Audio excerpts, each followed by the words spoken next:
The Ride Home Rants podcast is brought to you by Reaper Apparel Company. Reaper Apparel offers a casual line of superb fit, finish, and comfort. We design for those who refuse to die slowly and choose to live untamed. For those who aren't afraid to face the dark, for the ones that thrive in it, and for those who can appreciate life through a grim lens. That's Reaper Apparel Company. Go to the link in the description of this episode, use the promo code Mike Bono, and get 10% off. Also, the Ride Home Rants podcast is brought to you by Tactical Brotherhood, all American-made apparel, which helps support the Second Amendment. You can also find all this in the description of this episode with the link Tactical Brotherhood. Part of every proceed does go to helping veterans. It is a very good cause. All American-made products made right here in Minnesota. Go and check them out. Use the promo code PATRIOT15 to get 15% off your purchase. The Ride Home Rants podcast wants to thank you for listening and let everybody know that we do offer monthly subscriptions to help support the show in other ways other than listening and downloading each episode. What you will get with each subscription is you will get bonus episodes that aren't released to everybody. You will also have a chance to ask me anything each and every month where I will put out a special episode just to answer your questions. You will also get more exclusive content that is not released to everybody. To subscribe to the show, go and click on the link in the description of this episode, and I look forward to your added support and to help us keep this show going. The Ride Home Rants podcast is also brought to you by Buddy's Beard Care. Buddy's Beard Care provides premium men's grooming products at an affordable price. Products are made in Ohio, and Buddy's Beard Care supports local. The majority of our supplies are from other Ohio-based companies. You can find them on social media at Buddy's Beard Care or online at buddysbeardcare.com. Use the promo code BONO15 and he will save you 15%. I've been using these products for a little over 6 months now, and my beard has never felt healthier. It has never grown faster, and according to my wife, it has never felt softer. Also, the Ride Home Rants podcast is brought to you by former guest of the show in Matt Landowski in Sweet Hands Sports. Elevate their game with Sweet Hands Sports. Our sports gloves are designed for champions, providing ultimate grip and durability. Achieve greatness with every match. Choose Sweet Hands Sports for the winning edge. Grip your victory at sweethandsports.com. Use the promo code BONO10 and he will save you 10%. He has sent me a complimentary pair of golf gloves. They are so comfortable, durable, and breathable. You won't find a better pair of gloves out there. Again, sweethandsports.com, promo code BONO10. Lastly, the Ride Home Rants podcast is brought to you by Deemed Fit, a clothing company from first responders for first responders. These products are so comfortable. They look great. They have great messages on them. They are provided to support first responders, especially those who worked through COVID.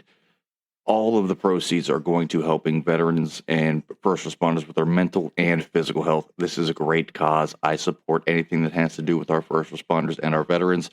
Again, deemedfit.co, promo code Mike Bono will save you 20%. Now, let's start the show. Welcome, everybody, to another episode of the Ride Home Rants podcast. This is, as always, your host, Mike Bono. I have a great guest for us today, but first and foremost, I do need to mention the brand new sponsor that we did just get for the Ride Home Rants podcast, and that is Web Western.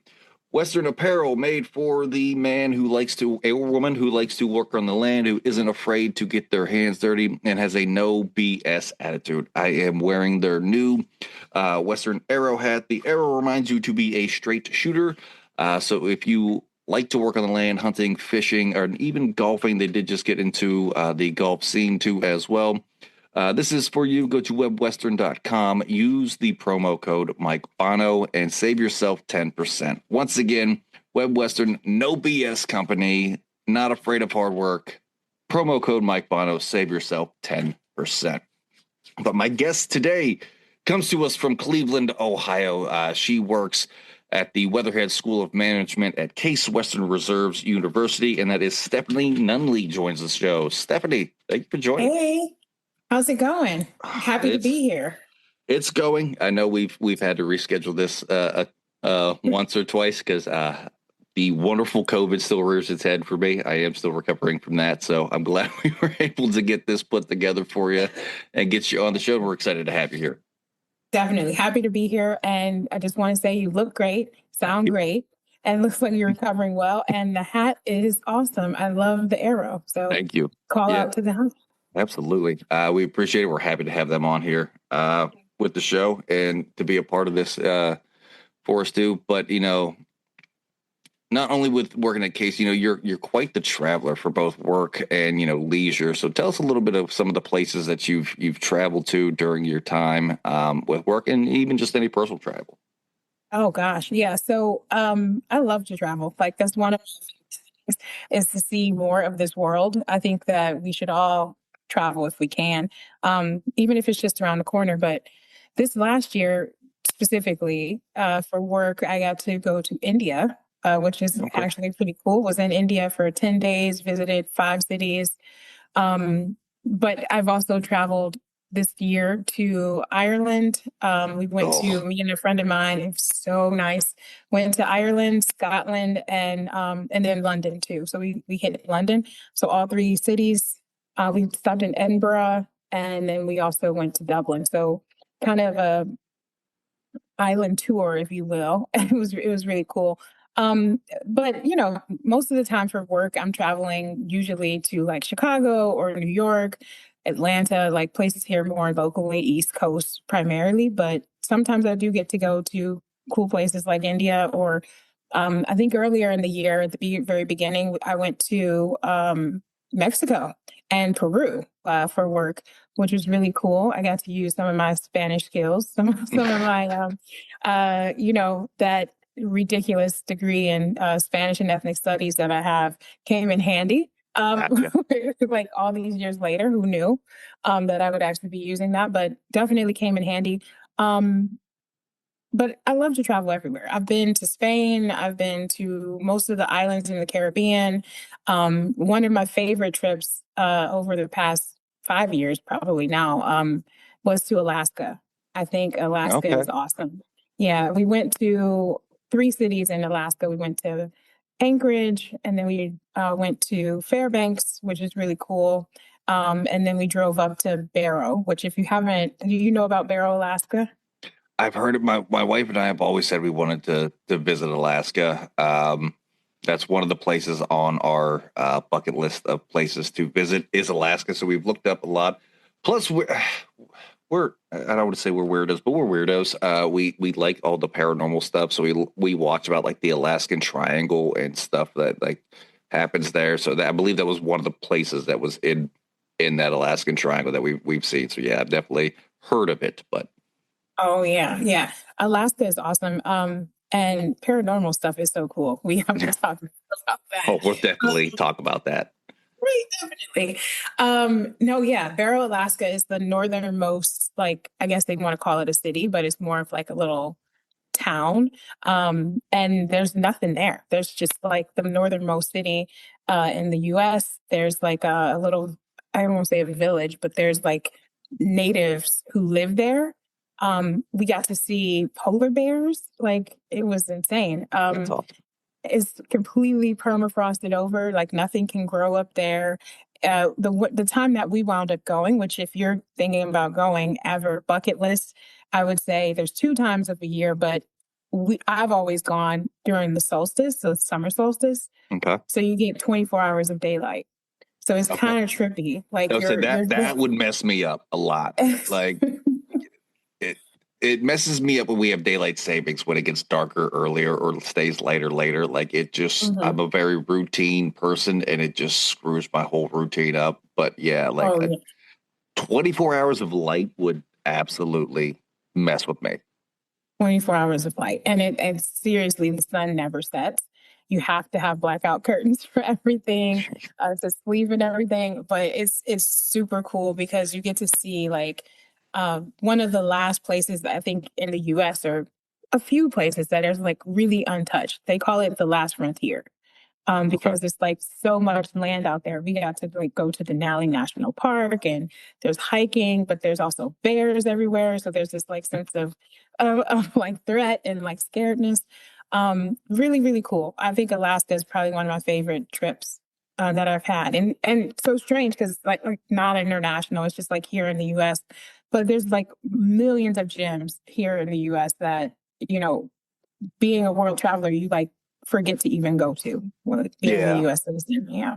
Yeah, I mean, I've traveled all over pretty much the East Coast with comedy, and doing that. So like, I get it visiting different places, and it's just like you just like, wow, that's here, and I didn't have to leave the country to see this place, and it's awesome. But like, yeah, Alaska feels like it would be like, okay, I'm in a completely different world, and it's still part of the U.S. You know what I mean? Like that's one thing that always blows my mind with that too as well. But you mentioned you went to Ireland. That is 1,000% on my wife and I's bucket list. My wife is full Irish, and she's always said she wants to visit the motherland, and I'm full Italian. I told her, like, as long as we can go to Italy, like if we go over there, like we can. But the problem with us is we won't want to come back from either of those. Yeah. That's probably honestly why we haven't even really discussed visiting their. But what was it like in Ireland? It was amazing. And it, like you said, it was tough coming home. Like I mean, we did 3 cities, so we had to kind of break it up, but we wanted to hit all of the like key like landmark places. So of course we went to the Cliffs of Moher. We saw we went to Trinity Cathedral. We did the whiskey tour.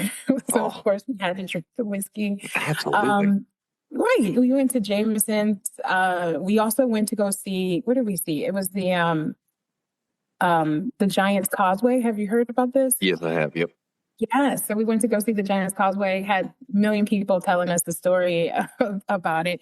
And I thought it was just a really, really cool place. It was nice, but also still very like metropolitan. So there were like lots of things to do. A little bit touristy, a little bit gimmicky, but one of the really cool things is I get off the plane. I'm a Clevelander through and through. Right. And I'm there with my friend. I get off the plane and we land and we take in our lift or whatever we're doing to get to our Airbnb. And all of a sudden I see these freaking Steelers flags everywhere. Yeah. And I'm like, what the hell? Did the Steelers just come and take over? And sure enough, we're running into people. We're talking to people on the street and just interacting and like, oh, this person's from Pittsburgh. Oh, there's another person decked out in Steelers gear. They were having like a huge game there. And so there was a huge amount of tours that had come. They pretty much took over all of Dublin, which I think was insane. I'm like, what? I can't get away from them as a Clevelander. The Steelers they did play in Ireland this year, and the Rooneys who own the Steelers are actually dual citizens with Ireland and in the U.S. and in Pittsburgh and everything like that. So yeah, like there is a big Steelers presence in Ireland, and they're huge Steeler fans over there because of the Rooneys who own the team. Definitely. I was like, that's so crazy, but it was really cool. It was really cool to have like some people from right here in like my neck of the woods, you know, over there at the same time as us. It was really awesome to see how like closely we're related and how much culture like we kind of share with that part of the world as Americans. So, absolutely. Yeah. And, you know, being from Cleveland, as a Pittsburgh fan, I won't hold that against you. But, you know, you talked a little bit about being a lifelong Clevelander. You know, you still live there now. So, I mean, I've done hundreds of shows up in Cleveland, but for some of the listeners out there who haven't, what are some of your favorite places to go up in Cleveland, and, you know, and what people need to do to experience Cleveland as it is? Oh, man. Okay. I think for me, when I used to live downtown, so I've lived in many parts of Cleveland too over my life. The best places for me would be downtown. I love downtown. I think 4th Street, all of the cool pubs over there, Hilarities. Some of that stuff over there is just really awesome. If I was visiting Cleveland, I would definitely say you need to go take a walk downtown, hit up 4th Street, see all of the cool stuff, eat somewhere over there. I think the food in Cleveland is something that I really enjoy. Being able to just have a small enough city that you can walk around everywhere and get everywhere you need to go is awesome. I'd also say the flats. I mean, the flats have gotten a bad name, but they're definitely coming back now. It's really cool. I go down there all the time. Yeah, again, lots of good food scene, but lots of different people to interact with and mingle with. It's kind of my favorite. And then I would be derelict if I did not mention Little Italy. I actually live right over here by Coventry, so I get to like live almost in Little Italy and get to enjoy all of the like really cool stuff that happens there. I think don't come to Cleveland in the winter. Like I always say that to people. No. Wait until summer. There's so many like festivals and like really cool things to do in the summer, but winter is for the birds. I don't know what it is like with these bookers that I talk to. They're just like, hey, it's like the middle of December. You want to go to Cleveland? It's just like, I mean, no, but yeah, like I'm not in the position to be turning down shows in my home state. But yeah, like, yeah, oh yeah. Sure. Is there a lot of traffic down? I mean, downtown is a little bustling like almost all the time, but like I feel like it gets a little dead in the winter. Little bit, yeah. It's not that bad. Traffic wise, it's just like I'll leave where I am here near Columbus, Ohio, and it's nice. It's not like bad weather, and then it's just like the closer I get to Cleveland, it starts snowing more and more and more, and it's just like, oh, cool. We're just driving into a blizzard. Awesome. Yeah. This should really help the crowds come out, and people do. You know, up from Cleveland, like what would shut the town I'm in down.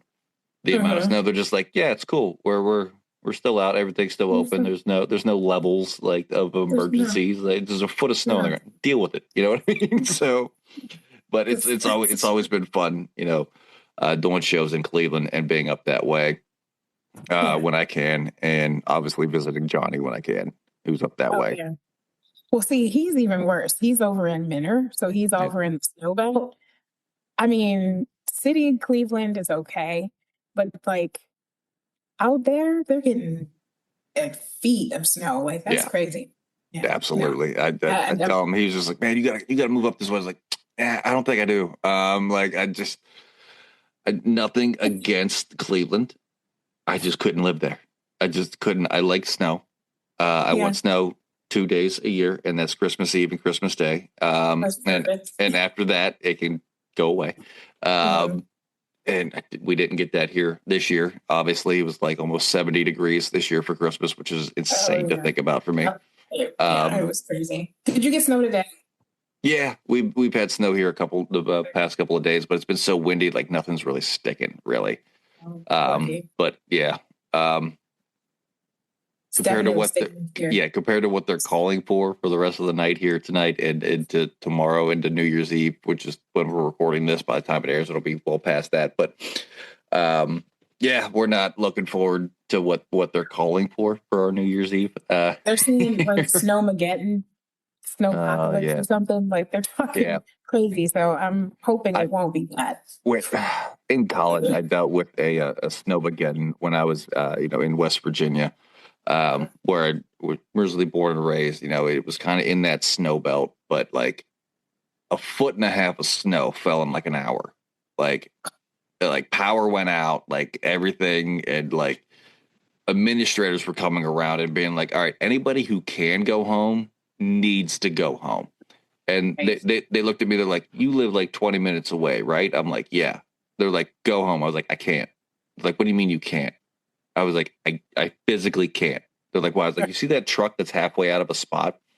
They're like, yeah. I was like, that's mine. That's all the further I can get it to move. I'm not going anywhere. I'm safer here than risking driving home to be at my parents. I'm staying and it was a week without power. Those, yeah, Um, that's crazy. Those are the choices we make by living in Ohio. But that's also one of the reasons why I love to travel, get yeah. out of here as much as I possibly can, especially in the winter. And see some other stuff because, like, the winters, you don't want to get trapped. It's like getting trapped is terrible. Yeah. Trapped is not fun. I mean, we made the most of it, obviously, when you're in college. You know what I mean? It's not like there's nothing to do. Trapped is different. It's a little different of a trapped, you know, and what blew my mind is we were one of the only fraternity houses that had hot water because Oh, wow. because we were the only ones that had a gas hot water tank. So Yeah. we were the only one, like we were taking showers. I don't say not only to get clean, but just to get warm Oh, because okay. we weren't smart enough in thinking at the time, like we should probably keep the door shut, keep all the heat in as much as we can. We were going in and out of the house, just letting the heat out. And it was just like, we'll just take showers. Just, it was just strictly just to get warm. Good. What was that? What fraternity were you in? Delta Tau Delta. Delta. Okay. Okay. I Yeah. used to hang with a bunch of fraternity and sorority people when I was in I went to Bowling Green for my undergrad, Yeah. and I was kind of adopted by my friend's sorority. I wasn't in a sorority, but the sorority and fraternity brothers and sisters, really cool people. And I got to know a lot of them, and like all of the different Yeah. fraternities was really cool. But My wife makes fun of me to this day about being in a fraternity. Yeah, she rags on me constantly about she calls it my sorority for one. And yeah, she just rags on me, and it's mainly because not a lot of people see it, but on the back of my arm I have my letters tattooed Full tattoo of it. on me.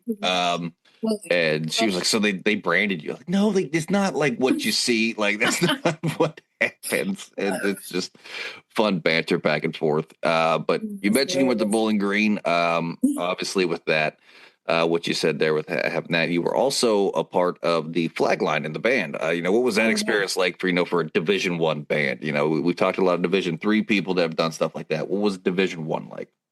Oh, it was crazy. It was a lot of work. Like we had, so what they do is we had like a hell week. So we came to campus 2 weeks before everybody else. This was so that the band could learn like all of the charts. So we had to learn how to move on the field. And then also learn all of the music and all of the routines. I didn't play music. I don't play any music. I was in the flag corps. So I always say, what do you play? And I play flag. So we had to still learn all the charts where we needed to go. Fight song, all that kind of stuff to be ready for opening day when the band actually started. When the first like kickoff game. Beyond that, we had to sign up for a class. I don't think people know this, but you have to sign up for a class if you're in band. And it was like 2 hours a day, 5 days a week. So every day, basically, you're outside. I always make this joke.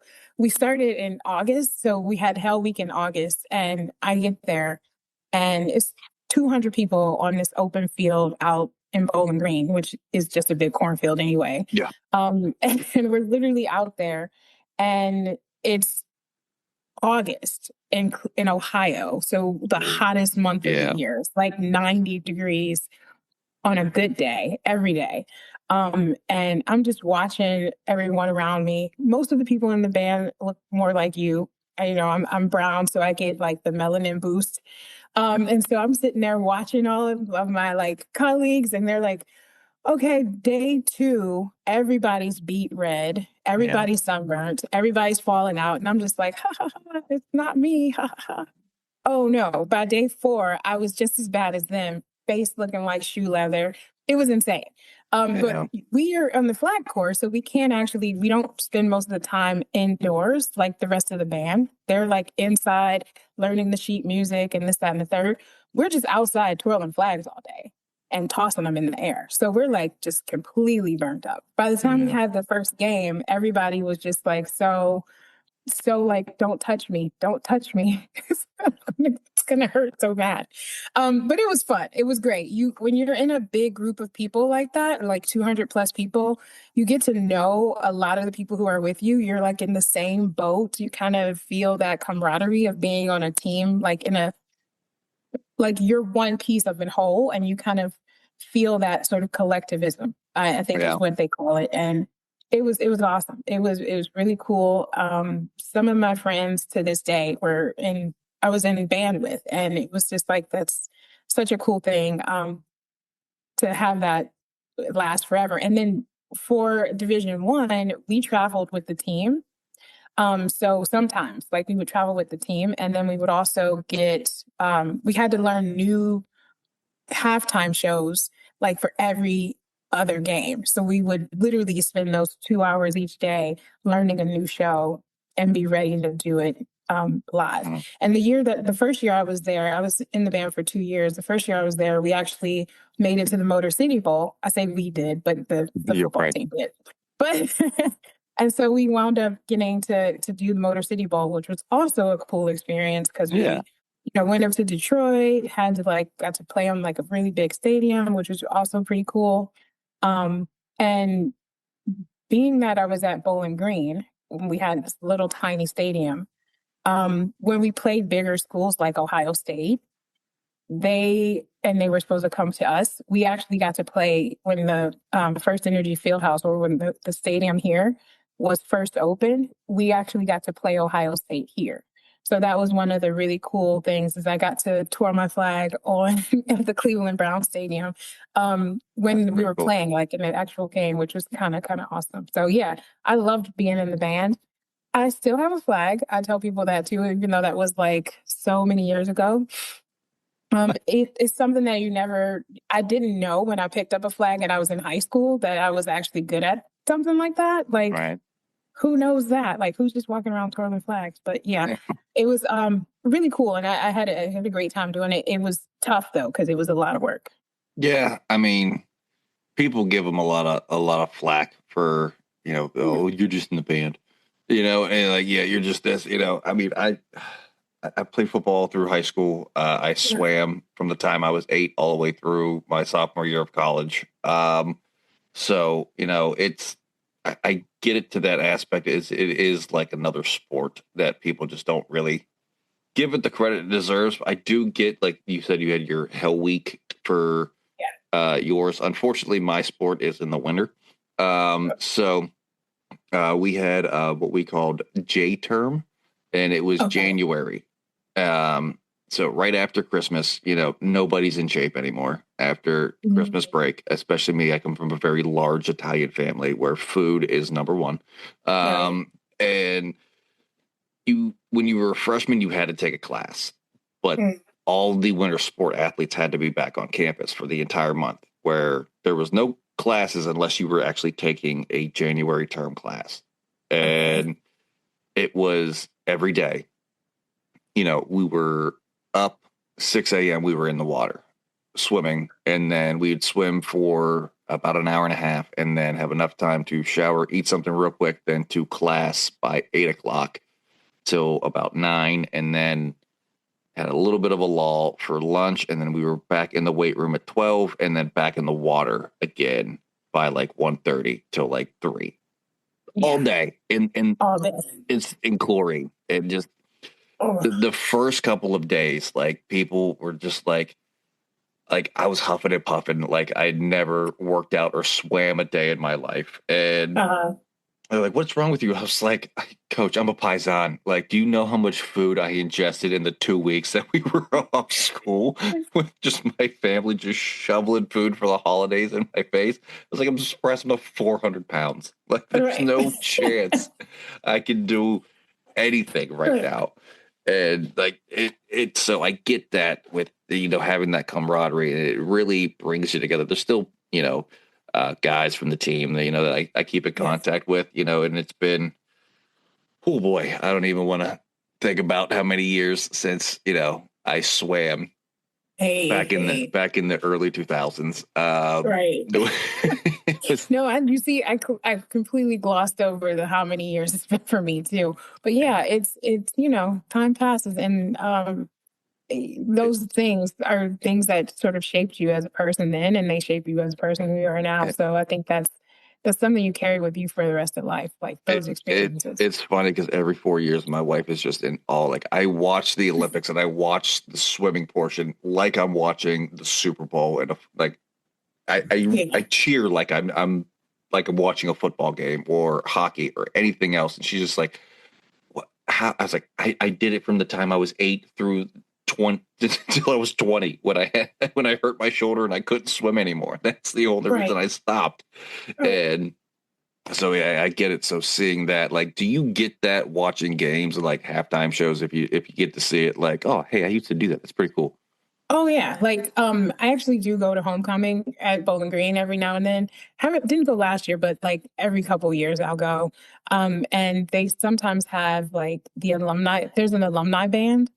I didn't join it, but watching them do the show is like great. Like you still the teams are different. It's different people. They have different outfits now, but like watching what kind of work went into like doing that sort of production and how that actually goes.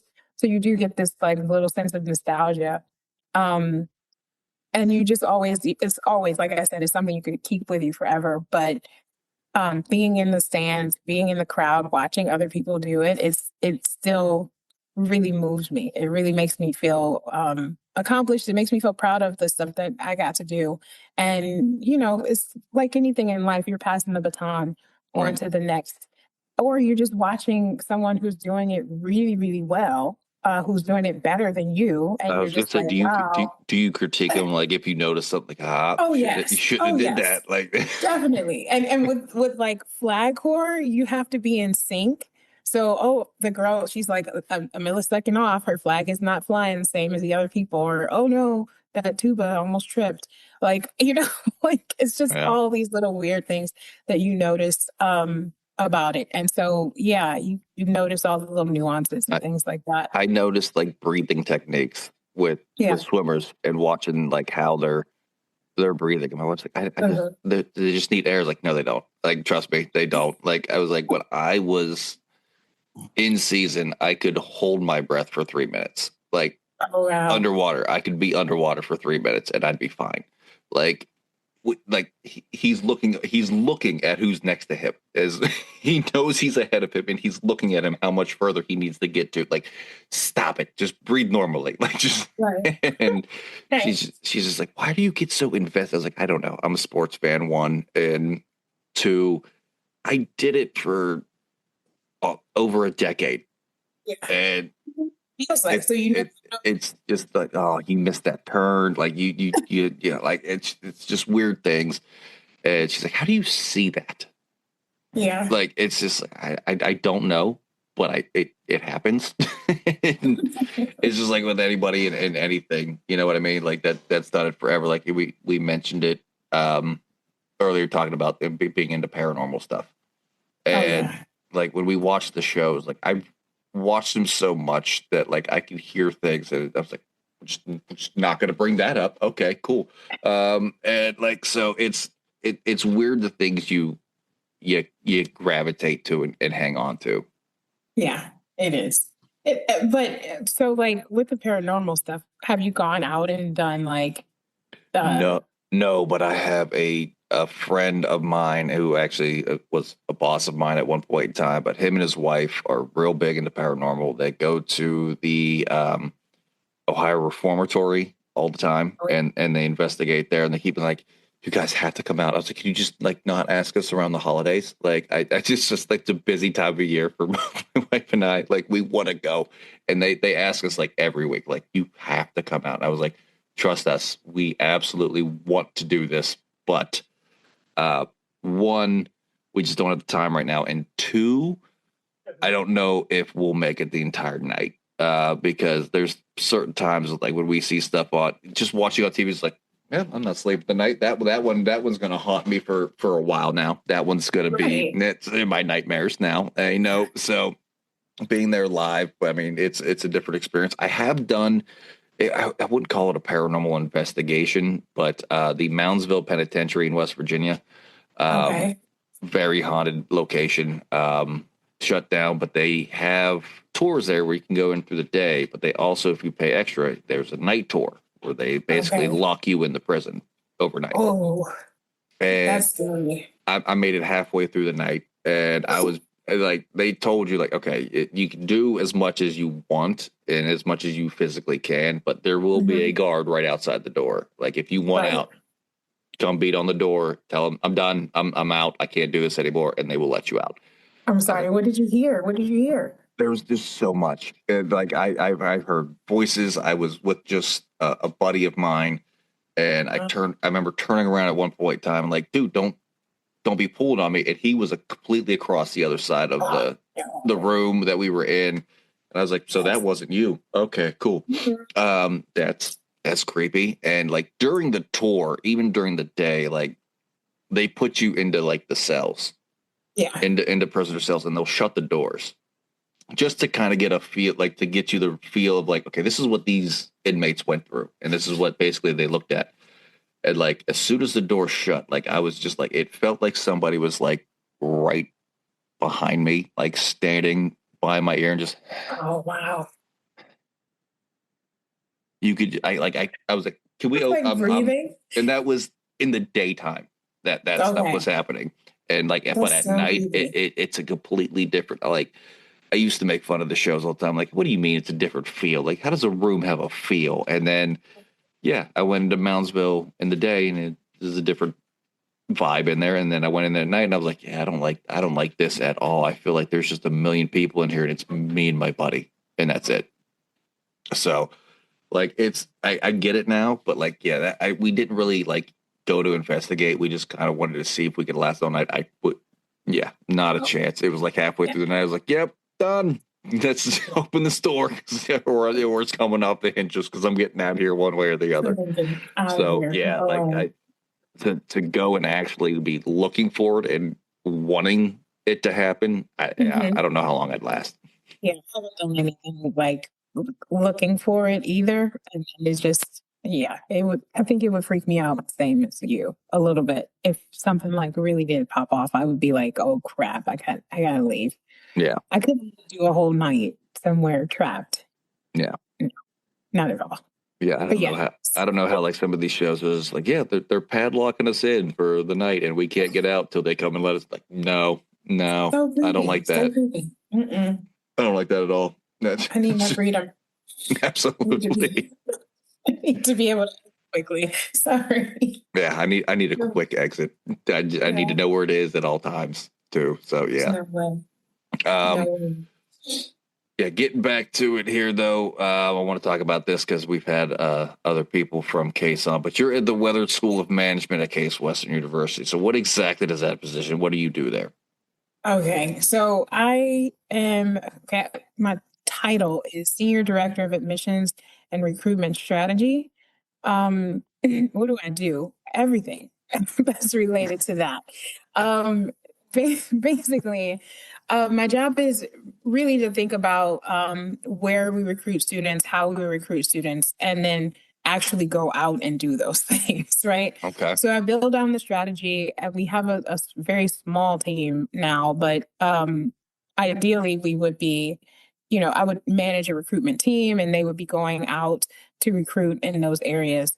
I work with our upper level, I was used to be our associate dean, to come up with different strategies around recruitment, whether that's for different programs or different things like that. Currently, I oversee all of our full-time programs. So this would be our like 1 year specialized master's programs in business. So they would be in areas like finance, accountancy, supply chain management, and business analytics. I've also worked in the MBA suite before. So thinking about like working professionals who come into our pipeline. But most of the students I work with now are either currently undergrads and now moving into their graduate program straight from undergrad, or they're thinking about retraining and coming back to school for a graduate degree. That's pretty much it. But but because of that, I get to travel and I get to really see a lot of the world. And I'm looking for students all over the world, really. But a lot of times, mostly around Ohio and also Pennsylvania, we really like to, enrich and enlift our local population here. I think a lot of people see Case Western Reserve as this like citadel on a mountain or some sort of school that is unattainable. I like to be the person that tells people, no, it's not, and you can do it. Because has a man ever done it? Yes, then you can do it too. If that's the way you want to go, right? Education's not for everyone, but I think that if you want to, and you're here in Cleveland or like in Ohio, we're one of the top schools there. And so if you're looking to advance in business, and this is where I work in a business school. So I definitely tell students that. So I think part of my job is to be that encourager, right? Okay. To be that person who really tries to encourage people to aim higher, a little bit higher than what they thought they could do or what they thought they would be able to do. And so that's kind of the best part of my job, is that I get to meet, not only do I get to travel and I get to, come up with different strategies and things like that, I get to meet so many people. I interview students for our program. And so in a normal, typical day of work, I may be talking to Ankit from India or on a Zoom call and learning about his life and what he's hoping to achieve. Or I may be talking to Jesse who's at Cleveland State right now and is looking to advance in a certain way. Or maybe I'm talking to someone who family immigrated to the U.S. and they're first generation, and they, been able to be successful in their undergrad and are looking for that next step. So it's like getting to meet like so many people. I think you probably feel a little bit of that, like with the comedy scene. You travel around and you get to meet so many different people. That's the best part of my job, is getting to meet so many different people who have so many stories. I tell people I have the best job in the world because I get to meet strangers for a living. And within 10 minutes of meeting them, they're telling me all of their goals, ambitions, and their like what they want to do with their lives. Just the way that the job is set up. So that is so promising to me. Like when I'm listening and talking to people, to really take that in and say, wow, this person has so much more figured out at this age than I did. Because when I was 20, 22, 24, 25, I was definitely not like, oh my gosh, I want to be an entrepreneur and I want to do this and I want to do that. That's the really cool part about my job, is meeting all of the potential students. Yeah, I did. With the comedy, I always say that the travel is the best and worst part of the job, because, at the beginning, the first couple of years, you're taking all of these hot garbage shows, like anything to get stage time, to get up on stage. And for me, I like literally was taking anything and everything that they were throwing at me, because I was so green and I had crippling stage fright when I first started doing comedy. Like I would pass out on stage. Like I feel like I was going to pass out, like if I got in front of a room of people, and that I didn't know. At first, a lot of booze. Getting on stage, like I would show up so early and just get some liquid courage in me. Yeah. And, get up on stage and then be able to tell my jokes. And now I look forward to getting on stage. Okay, just the repetition of doing hundreds and hundreds of shows and coming up on 14 years now and doing comedy. See, that's the good thing about comedy, is like the booze could help. I can't get drunk and go meet people for my job. It would just be kind of like, look at this crazy lady. But I think I totally get that, because it is, doing presentations and talking to big crowds of people. I sometimes have to do that too. And it was not something that came naturally, right? It's just practice. And then you get more comfortable at what you're saying and what you're doing. But Yeah, I mean, I don't want to say I had a little bit of practice with it when I was at college because I do have a degree in broadcast in journalism and Mhm. communications. So I announced every home football, baseball, basketball game, but it was on the radio. And I Okay. always say, I have a good face for radio. I can sit behind a microphone and, Mhm. not in front of a room of people. Thousands of people might be listening. I have no Yeah. idea. I have Yeah. no idea. And I can't see their facial expressions. That is the one thing that is just like, I can tell that one, you're not enjoying yourself, and two, you don't like anything I'm saying. And that Right. used to bug me at first doing Right. comedy. Now will become the entirety of my act. If I notice that it on stage, it's just like, yep, nope, we're gonna point Mhm. this out. You're the only one in here not having fun. Like, Right. what's wrong with you? Let's talk about it. Right. And the Dude, crowd work. I never used to do crowd work for like the first 5 years I was on stage. I would not even engage the crowd. yeah, Now, like it's required. Like you have it's to. yeah, it's I don't want to say it's Yeah. required, but like comedians such as like Matt Rife and Nate Jackson who do mainly crowd work stuff, like have made it Mhm. like to where if you're not doing it, like nobody really wants to come to your shows because Right. crowds enjoy that now. Yeah. It's the engagement piece. Yeah. It's one of the things that so many similarities there. I got my MBA back in 2019, and through that coursework, just kind of like you would broadcast, I had to present, had to Yeah. do presentations on different things all the time. So I didn't know at the time, but it was prepping me for more of that in the job that I have now. Yeah. But, engaging the crowd is something that it pans out so much more than just speaking. No one wants to just be talked at. They Right. want to be engaged. And Right. so having that interaction, I even try to incorporate that into um like our online like video. When I'm talking to a online Zoom call with like 50 Indian students, how do you kind of make that happen is Right. you have to engage them, you have to have polls, you have to ask questions, you ask them to do stuff in the chat. People like to be sort of pointed out and call on people. Mhm. People hate me because I'm like, I'm not a professor, but I like to call on students, so I get to call on you today. Tell me more about you, so and so, in the list of names. And never fails that people do enjoy that. Yeah. I think we still, as a society and as a people, are looking for that connection. Mhm. And so sometimes when somebody just reaches out and says, "Hey, you sitting there with a scowl on your face at my comedy show, like, Right. tell me more," The the and they loosen up. the one time it was more recently. I mean, by recently, I mean it was coming up on 2 years ago now.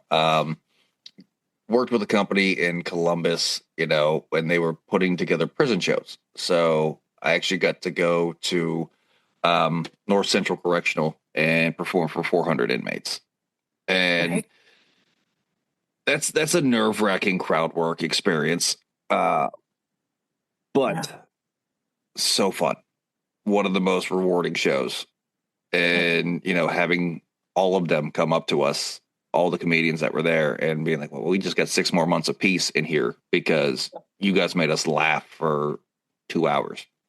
Right. And but seeing like the normal people and wanting to just like pounce and make fun of them and just make them part of your act, there was hesitation. And I think at first they could tell like, okay, like they're not doing what they normally do. And like then that energy changes while you're there, and it's just like, you know what, the hell with it. Let's just see what happens. There's guards here; they can't bum rush the stage right now. We'll be fine. And and then you just start making fun of people, and like they start laughing even more, and then everyone Yeah. else gets on. It's infectious.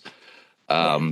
Kind of like two other people that we've had on from Case Western that you work with, Cole Schneider and Steve. I'm not going to butcher his last name. He told me how to pronounce it, and I already forget. Steve Shite. Steve Yep, Steve Shite. Shade. What's it like working with those two guys? Hilarious. I think Steve, I love Steve. He's like probably one of my favorites. We've worked together the longest, and I would say he's like a bottle of Valium so calm, so relaxed. And I love it. I love it because I'm crazy, and Mhm. you should ask them how it is working with me. I'm the one who's like, hey, Steve, hey, Cole. I'm like in their offices every day, asking them random questions. And Cole is like one of the coolest people I know. Yeah. Like he's so cool, chill, laid back, no nonsense, not overly animated, but not underly animated. He's just He's like been on the show a couple of times, a really cool now. We guy. love having him on every time he's Yeah, on for sure. two of And my Steve, favorites. we got to talk to him, and that's the perfect way to describe him, a bottle of value. When I was taught, that's the perfect way to Yeah, describe him. But and Stephanie, I love it. I just realized how long we've been sitting here talking. We are running down near the end of the episode here. And I do have to get this segment in. Otherwise, the wonderful manager of the podcast will kill me if I don't. But that is the Fast Fitty 5. For the new listeners out there, this is a rapid fire question error that have nothing to do with what we've been talking about for the better part of an hour here. From the wonderful manager of the podcast, Johnny Fitty Falcone. And like I said, they are kind of rapid fire, Stephanie, but you can elaborate if you feel like you need to. So if you are ready to get into the mind of Fitty, we can go ahead and get rolling. All right. Question number 1, which is better, TVs that are mounted on the wall or TVs that are on a TV entertainment stand? Stand, only because my TV is gigantic. And it being on the wall would be weird. It's on the stand. I have one Plus, of those. I don't like holes in the wall. Like, who wants to repair that? I gotcha. Yeah. All righty. Question number 2, is September or May a better month? Ooh. Ugh. Okay. I will go with September. May is kind of trash. Sorry, Tauruses out there. Trash. Okay. No, I'm just kidding. September is cool. I think it's winding down summer. You're getting into that nice, cool fall. The leaves aren't falling off yet. September. I'm with you on that one. Question number 3, what is the best coffee shop you've ever visited?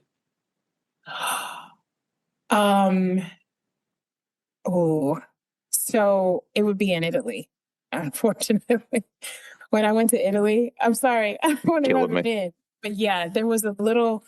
Actually, no, I'll take that back. And this is even worse. It was in Spain. I had lived in Spain for a year when I studied abroad in my undergrad.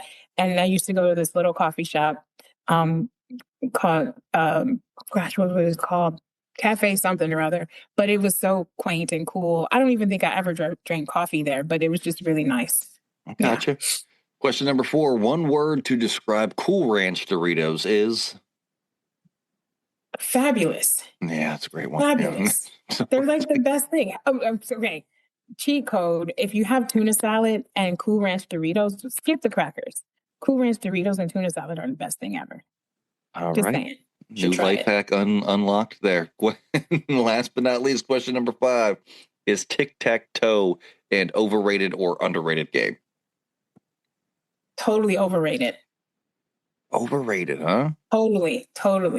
All right. Totally. I think unless there's shots involved, then maybe. Well, everything's better when there's shots involved. Like, it's just not act like that's just a new thing. Tic-tac-toe is pretty trash. I hate it. It's not good. I got you. Something else is better.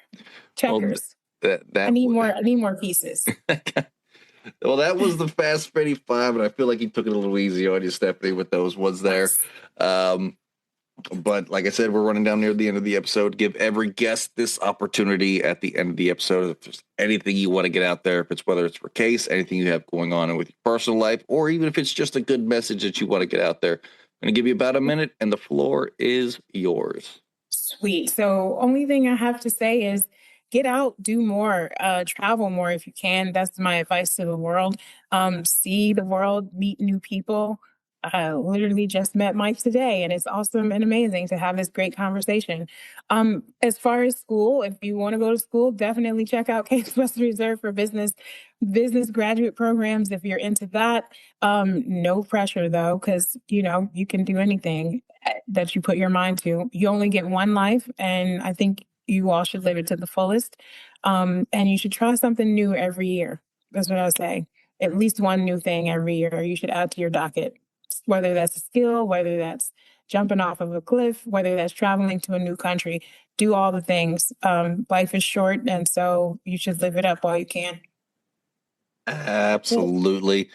I love it when people have a good message to end the show. I'm all for helping people get what they need out there, but when they have just a good message, it's the way I like to end the show. And with that being said, that is going to do it for this week's episode of the Ride Home Rants podcast. I want to thank my guest again, Stephanie Nunley, for joining the show. A lot of fun to get to talk to you and get to learn a little bit more about you and Case Western and everything that goes along with that. And as always, if you enjoyed the show, be a friend, tell a friend. If you didn't, tell them anyways. They might like it just because you didn't. That's going to do it for me, and I will see y'all next week. The Ride Home Rants podcast is brought to you by W Energy. Energy drinks made for gamers, streamers, and podcasters alike. For gamers, streamers, and podcasters alike. Go to the link in the description where you can find the best energy drinks out there. Less caffeine than a cup of coffee. Also, no jitters and no crash afterwards. Use the promo code Mike Bono and get yourself 10% off. Also, the Ride Home Rants podcast is brought to you by my favorite sponsor of the show, and that is Shankit Golf. Golf apparel made for the everyday golfer. We might not go out and shoot a 6 under par. We're probably going to shoot a 6 over par, but this is going to give us the gear that's going to help us rocket on and off of the course. Go to the link in the bio, use the promo code Mike Bono, and get yourself 10% off there as well.